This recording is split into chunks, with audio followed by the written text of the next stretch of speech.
வணக்கம். நான் கோயம்புத்தூர் திருமூலர் சித்தர் பீடம் சிவராஜ யோகி பேசுகிறேன். இப்போது திருமந்திரமும் சச்சக்கர நிரூபணமும் ஒரு ஒப்பீடுன்னா திருமந்திரம்னு வந்தால் இப்போ தமிழில் உள்ள இலக்கண விளக்கங்கள்லாம் கொடுத்து விளக்கி சொல்கிறது நிறைய பேராசிரியர்கள்லாம் இருக்கிறாங்க, புஸ்தகங்களும் எழுதியிருக்காங்க. ஆனால் அது திருமந்திரத்தை சித்த வைத்தியத்துக்கு எசன்ஸ் இருக்குது, சைவ சித்தாந்தத்துக்கு ஒரு எசன்ஸ் இருக்குது, வர்மத்துக்கு சீக்ரெட்ஸ் இருக்குது, பாசி யோகா சீக்ரெட்ஸ் இருக்குது, காயகல்ப யோகா சீக்ரெட் இருக்குது, சக்திபாத் யோகா சீக்ரெட் இருக்குது, சர யோகா சீக்ரெட் இருக்குது. அப்போ இதில் என்ன ஆச்சுன்னா சக்கர ஆக்டிவேஷன், அதாவது சக்கர ஆக்டிவேஷனுக்கு இந்திய அளவில் பிரபலமான நூல் தான் சச்சக்கர நிரூபணம். அதில் தான் இந்த சக்கர ஆக்டிவேஷன் பண்ணால் என்ன பெனிஃபிட்டு, அதில் ஆதார மெர்ஜர், பஞ்சபூத மெர்ஜர், தேவதைகள் மெர்ஜர், இப்படி நிறைய விஷயங்கள் சொல்லியிருக்கு. அதை தான் ஃபாலோ பண்ணுறாங்க. ஆனால் அதே அளவு சச்சக்கர நிரூபணம் மாதிரி தமிழில் ஒரு நூல் இருக்குன்னா அது திருமந்திரம் தான். திருமந்திரத்தில் 100க்கு மேலான பாடல்கள் இருக்குது. அது சச்சக்கர நிரூபணத்தை இல்லாத விஷயங்களும் இருக்கிற விஷயத்தையும் சொல்லி இல்லாத விஷயங்களையும் சொல்லியிருக்காரு திருமந்திரத்தில்.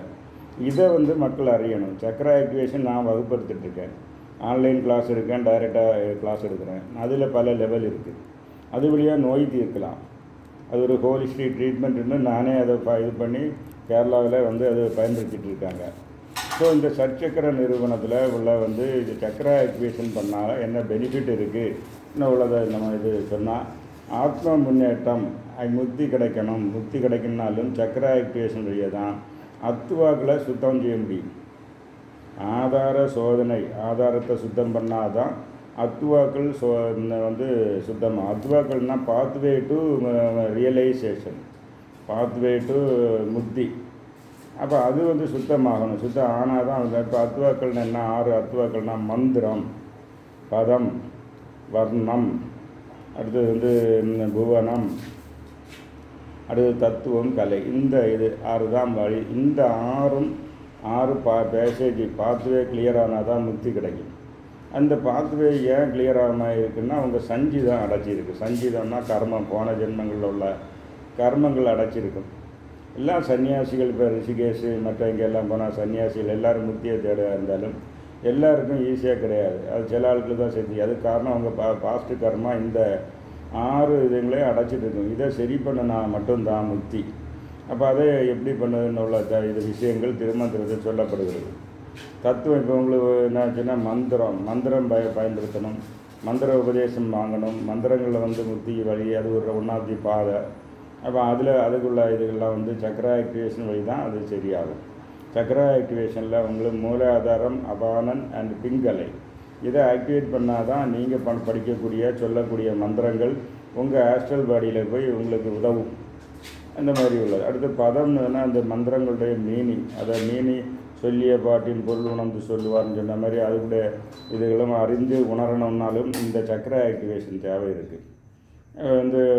சர்வ மந்திரமயி சக்தியே நமகான்னு சொல்லிக்கிட்டு உள்ள ஓப்பனிங் தான் உங்களுக்கு எங்கே இருக்குன்னா இது பிங்கலையில் அது இருக்குது. அடுத்தது வர்ணம், புவனம்னு சொல்லவிட்டோம். 224 புவனங்களுக்கு சக்கர ஆக்டிவேஷன் வழி சிவயோகி சஞ்சரிக்க முடியும்.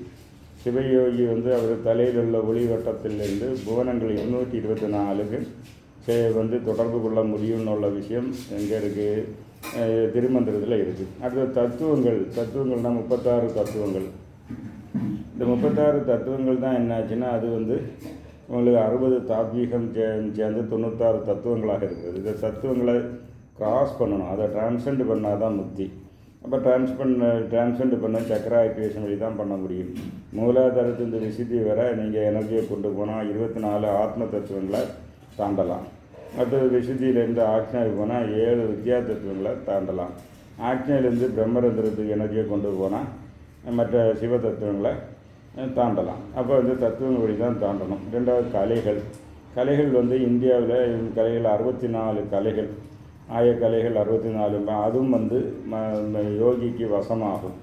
யோகாவில் சக்கர ஆக்டிவேஷன் வழி எனர்ஜியை சகசாரம் வரை கொண்டு போனால் இதுக்கு உதாரணம் என்னாச்சுன்னா ராகவேந்திராவுக்கு 64 கலையும் ஆட்டோமேட்டிக்காட்டு அவருக்கு கைவரப்பட்டது.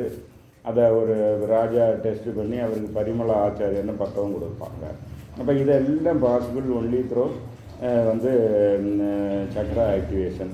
அப்போ இந்த சக்ரா ஆக்டிவேஷனில் வந்து டீட்டெயிலாக போனால் அவங்களுக்கு வந்து மந்திரங்கள் 11 வகை, அடுத்து பதங்கள் 81 வகை, வர்ணங்கள் 51 வகை, புவனம் 224, தத்துவங்கள் 36, 60, 96, கலைகள் 64. இந்த இதுகளெல்லாம் ஒரு பாத்வே.